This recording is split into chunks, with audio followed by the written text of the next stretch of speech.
இந்த நியூ ஸ்டூடெண்ட்ஸுக்கு வந்து ப்ராப்ளமே கிடையாது, ஈஸியாக வந்து சமாளிச்சிடும். பழைய ஸ்டூடெண்ட்ஸ் இங்க இருக்க பாருங்க, இங்க ஏகப்பட்ட பழைய துரைமுருகன் சொல்லி ஒருத்தர் இருக்காரு. கலைஞர் கண்ணிலேயே முதலிட்டு ஆட்டினவர் அவர். இருக்கிறவர் வேலையே கிடையாதா? வெளியவங்களுக்கு எவ்வளவு மரியாதை இருந்து கூட வீட்டில் கூட அதே மரியாதை இருக்குன்னு சொல்ல முடியாது. முதல்ல வந்து இந்த கலைஞருடைய நூற்றாண்டு வெற்றி விழா, அவருடைய உடன் பிறப்புகள், முதலமைச்சவர்கள், அவருக்கு இந்த ஆண்டு பூரா அந்த கொண்டாடின விதம் இருக்கு. எத்தனை மாவட்டங்கள், எத்தனை விதமா. உலகத்திலேயே எந்த ஒரு அரசியல் தலைவருக்கும் இந்த மாதிரி யாருமே நூற்றாண்டு கொண்டாட்டங்களை கொண்டாட மாட்டாங்க, கொண்டாட போவதும் இல்லை. முன்னிலை நடத்தி முதலமைச்சர் அத்தனை வேலை இருந்தா கூட எத்தனையோ விழாக்கள் அவரே கலந்து கொண்டு தலைமை தாங்கி விழாக்கள் நடத்திருக்காங்க. ஸோ நாம எல்லாருமே வந்து வெளியே பார்க்குறோம்.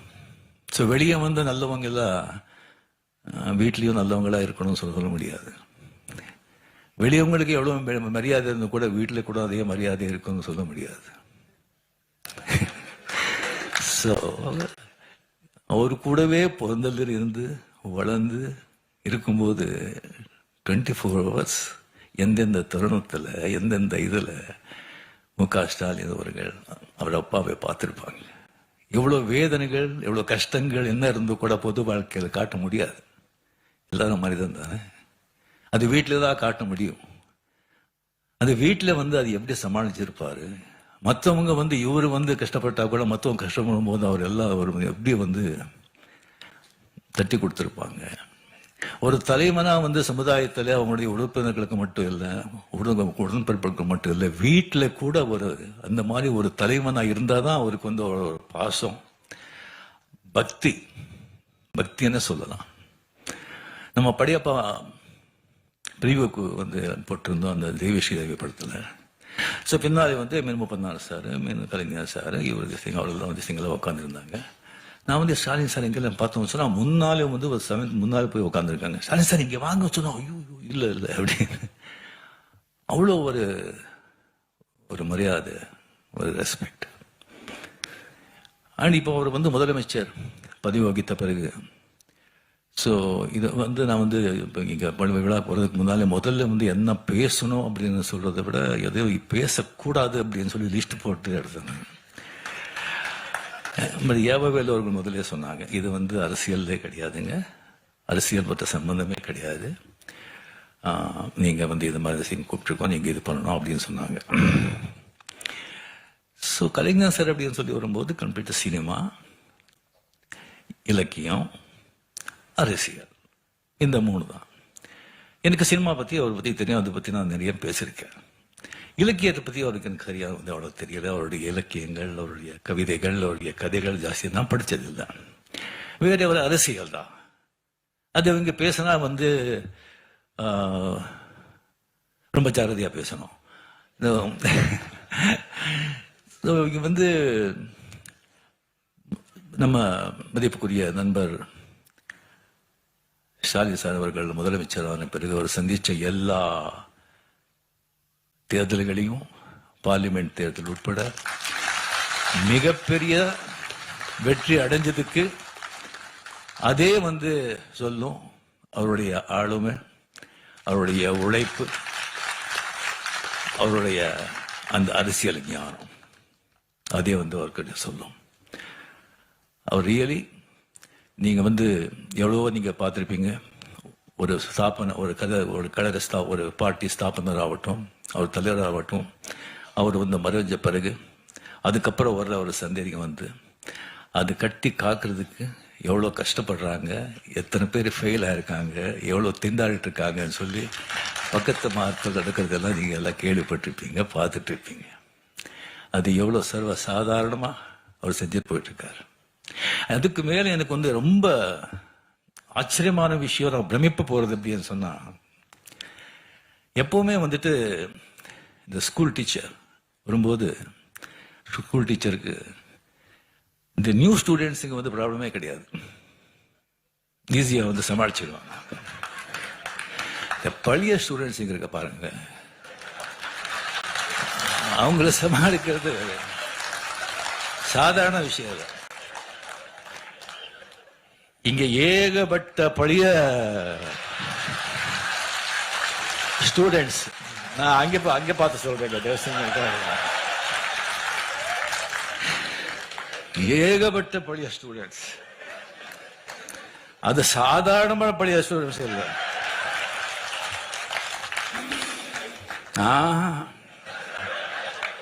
அசாத்தியமானவங்க எல்லாருமே வந்து ஃபெயில் ஆயிட்டாங்க. இல்ல ஒரு ரேங்க் வாங்கிட்டு அந்த கிளாஸ் விட்டு போக மாட்டோம்னு உட்காந்துருக்காங்க.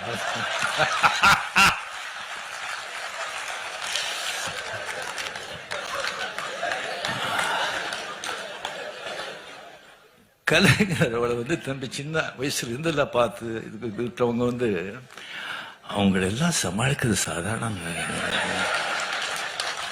ஒருத்தர் வேண்டாங்க. துரைமுருகன் சொல்லி ஒருத்தர் இருக்காரு, கலைஞர் கண்ணிலேயே முதலிட்டு ஆட்டினவர் அவர். அவருக்கு ஏதாவது விஷயம் சொல்லி இப்படி போற இப்படி பண்றோன்னே எப்படி இருக்கு, எப்படி நல்லா இருக்கு அப்படின்னு சொன்னா அப்படியா சந்தோஷம் அப்படின்னு சொன்னா அது என்ன நல்லா இருக்குன்னு சொல்லி சந்தோஷம் சொல்றாங்களா, என்னடா இப்படி பண்றீங்கன்னு சந்தோஷம் சொல்றாங்களா, ஒன்றும் புரியாது. Stalin sir, hats off to you.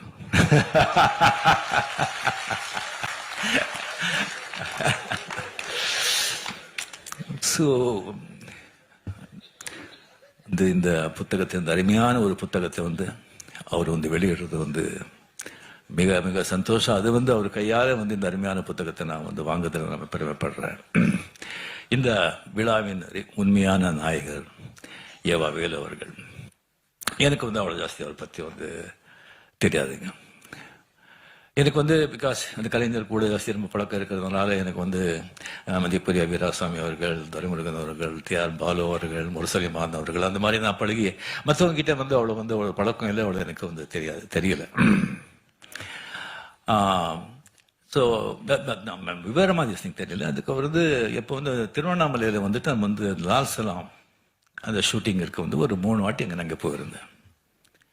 அங்கே போகும்போது அவருடைய அந்த காலேஜ் கெஸ்ட் ஹவுஸில் கலைஞர்களை தங்குறதுக்காக ஒரு ஸ்வீட் கட்டிருக்காங்க. சிஎம் போனால் கூட அங்கே தான் தங்குவாங்க. அந்த ஸ்வீட் தான் எனக்கு வந்து கொடுத்தாங்க.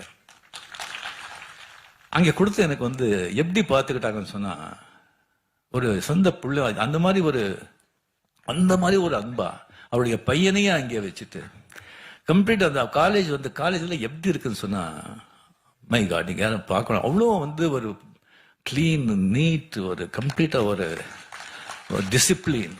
அத்தனை ஸ்டூடெண்ட்ஸ் இருப்பாங்க, ஒரு சத்தம் இருக்காது. அவங்க வந்து அத்தனை பேர் இருந்தா கூட யாருமே தான் இருக்கும்போது ஒருத்தர் கூட டிஸ்டர்ப் பண்ணல. ஃபேன்ஸ் ஆகட்டும், ஸ்டூடெண்ட்ஸ் ஆகட்டும், அவ்வளோ பெரிய ஸ்ட்ரிக்ட் கரெக்டா.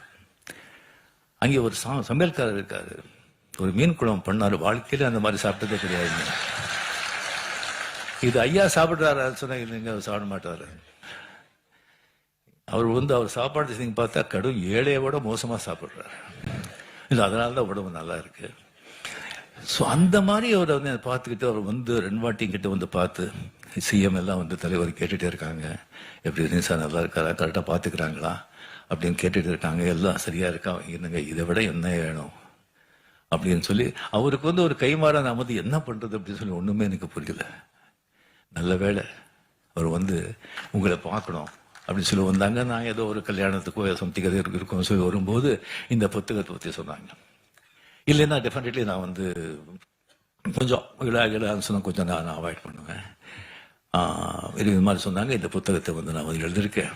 அது ரொம்ப நாளாச்சு அது எழுதி. நான் கலைஞர்கிட்ட கேட்டேன், இந்த மாதிரி ஒரு புத்தகம் எழுதியிருக்கேன்னு சொல்லி. யாரு கேட்டு யாரும் எழுதுற புக்கும் உனக்கு தான் வேறு வேலையே கிடையாதா அப்படின்னு சொன்னாங்க. இல்லை, எழுதிட்ட, நான் ஒரு 3 தலைப்பு இருக்கு, அது தலைப்பு நீங்க தான் வந்து செலக்ட் பண்ணி கொடுக்கணும் அப்படின்னு. அது கலைஞர் ஒரு அன்னை, அந்த கலைஞர் செலக்ட் பண்ண தலைப்பு கரெக்ட் தானே? ஸோ அருமையான ஒரு தலைப்பு. எந்த வேலை கொடுத்தாலும் அது வந்து கச்சிதமா செய்கிற ஒரு ஏவா வேலு அவர்கள் இந்த புத்தகத்தை இந்த புத்தகத்தை முதல் திசைங்க நான் பார்த்த உடனே மிக மிக மிக அருமை உள்ளே இருக்கிற பிக்சர்ஸுங்க ஆகட்டும், அந்த பேஜ் ஆகட்டும், புத்தகத்தோட அந்த வடிவாகட்டும்.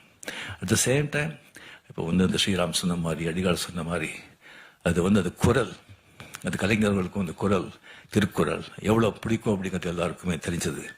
அந்த குரலை ஒன்று எழுதி அதுக்கப்புறம் கலைஞருடைய அதனுடைய விளக்கத்தை கொடுத்து அந்த குரல் மாதிரி கலைஞர் எப்படி வாழ்ந்தார் அப்படிங்கிறது ஒரு அத்தியாயமா பண்ணியிருக்காங்க. அதனால தான் ஒரு காவியம் ஆயிருக்கு, அருமையான ஒரு காவியம். ஸோ அது முன்னுரை கூட இங்கே அடிகால் சொன்ன மாதிரி சிஎம் அவர்கள் மிக அருமையாக எழுதியிருக்கார். அந்த முன்னுரை அருமையான புத்தகம். பட் என்னன்னா விலை தான் ஜாஸ்தி, 1000 ரூபாய். பட் அந்த குவாலிட்டிக்கு டிஃப்ரெண்டா அது தேவை.